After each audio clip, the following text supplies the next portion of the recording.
प्यारे मित्रों, नमः संस्कृताय।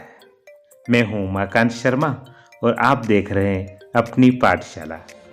मैं आज फिर उपस्थित हूं आप सभी के समक्ष एक नया टॉपिक लेकर के, स्वरों का वर्गीकरण। आज हम पढ़ने वाले हैं स्वरों का वर्गीकरण। इससे पहले हमने और माहेश्वर सूत्र पढ़ा है, जिसमें स्वर, व्यंजन इत्यादि को हमने पढ़ा भी है। साथ ही प्रत्याहार का वर्णन भी, किस प्रकार उससे प्रत्याहार बनाया जाता है, ये भी हमने समझा। आज हम स्वर जो हैं उनका किस प्रकार संस्कृत में और वर्गीकरण किया गया है, ये आज पढ़ने वाले। तो आइए हम देखते हैं स्वर के वर्गीकरण में। ये जो वर्गीकरण यहाँ पर दिया हुआ है, ह्रस्व, दीर्घ और प्लुत स्वरों का ये 3 प्रकार से वर्गीकरण किया गया है और ये मात्राओं के आधार पर है। अतः ह्रस्व जो है एक मात्रिक है ना, जो दीर्घ है वह द्विमात्रिक है और जो प्लुत है वो त्रिमात्रिक है ना, अतः 3 मात्राओं का समय उसमें लगता है। तो आइए हम देखते हैं ह्रस्व, है ना। वर्गीकरण में हम पहले पढ़ेंगे ह्रस्व। तो ह्रस्व स्वर जो है इसके उच्चारण में केवल एक मात्रा का ही समय लगता है, अर्थात है ना, ये हम देखेंगे ह्रस्व स्वर जब उच्चारण करेंगे अ, ई, उ, री और री। ये जो 5 स्वर हैं, ये 5 स्वर जो है वो कैसे हैं, एक मात्रिक है ना, अर्थात इनको उच्चारण करने में अधिक समय नहीं लगता है ना। ये मूल स्वर भी हमारे कहलाते हैं, जैसा कि हम सबको पता है ना। तो अ, ई, उ, री और री, ये 5 स्वर हमारे ह्रस्व स्वर है। अगला है दीर्घ, है ना, दूसरा इसका वर्गीकरण में दिया गया है दीर्घ है।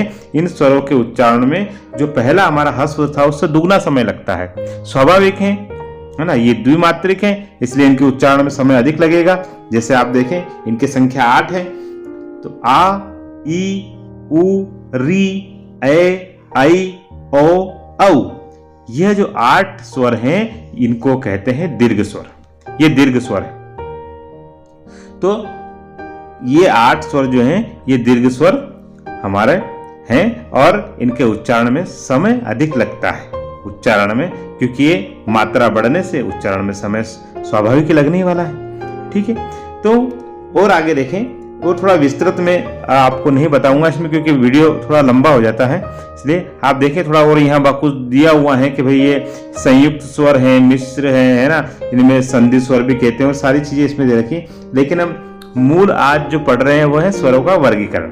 तो हमने ह्रस्व पढ़ा, वो 5 स्वर है, दीर्घ 8 स्वर है, और अब हम पढ़ रहे हैं प्लुत। जो प्लुत जो है वह जब किसी को दूर से जब हम पुकारते हैं ना, तो हम क्या करते हैं, वो अंतिम स्वर को हम लंबा कर देते हैं, अरे ओ रामू। तो जो रामू हमने उच्चारण किया उसमें क्या किया, उसको खींचकर हमने लंबा कर दिया। तो किसी को उल्हाना देना, किसी को पुकारना, है ना, उनमें अधिक समय लगता है। या फिर हम देखें, अच्छा आप इसको मैं आपको बता दूं, प्लुत स्वर जो है त्रिमात्रिक है, साथ ही एक इसका विशेष चिन्ह है। ये ऐसा चिन्ह उल्टे एस की आकृति का आपने देखा होगा।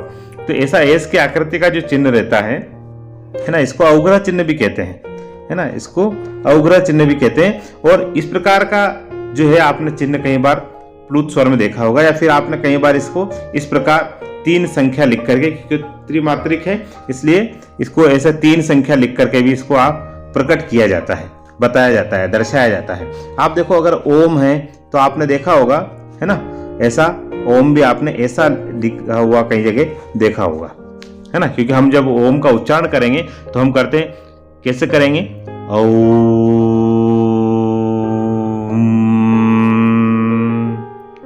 है ना, तो समझ में आया होगा आपको। तो इसलिए यहाँ पर इसको त्रिमात्रिक, है ना, था उसको जो है और उच्चारण किया गया तो उसको थोड़ा सा लंबा खींचा गया है, इसलिए इस प्रकार लिखा जाता है ना। कई जगह ऐसा लिखा हुआ मिलेगा, कई जगह आपको इसका ऐसा रूप भी मिलता है ना, ऐसा रूप भी मिलता है आपको। तो यह प्लुत स्वर है हमारा, है ना।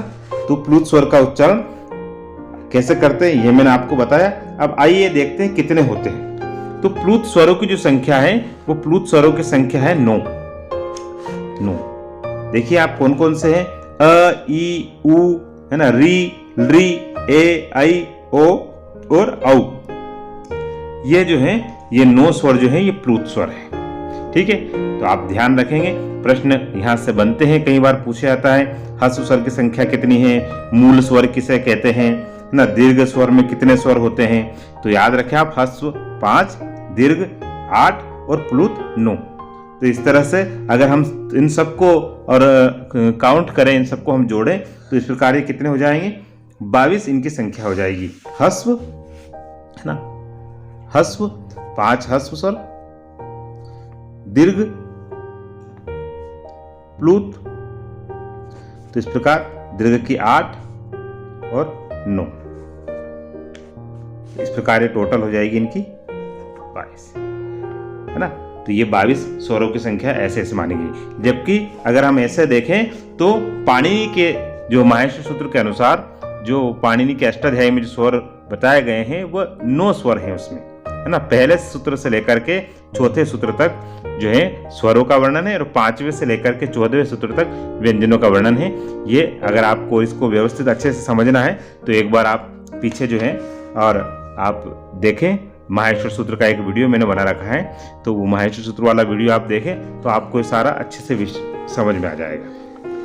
तो दोस्तों आज के इस वीडियो में बस इतना ही, है ना। मिलते हैं फिर किसी इंटरेस्टिंग टॉपिक के साथ नए वीडियो में। तब तक के लिए नमः संस्कृताय, धन्यवाद।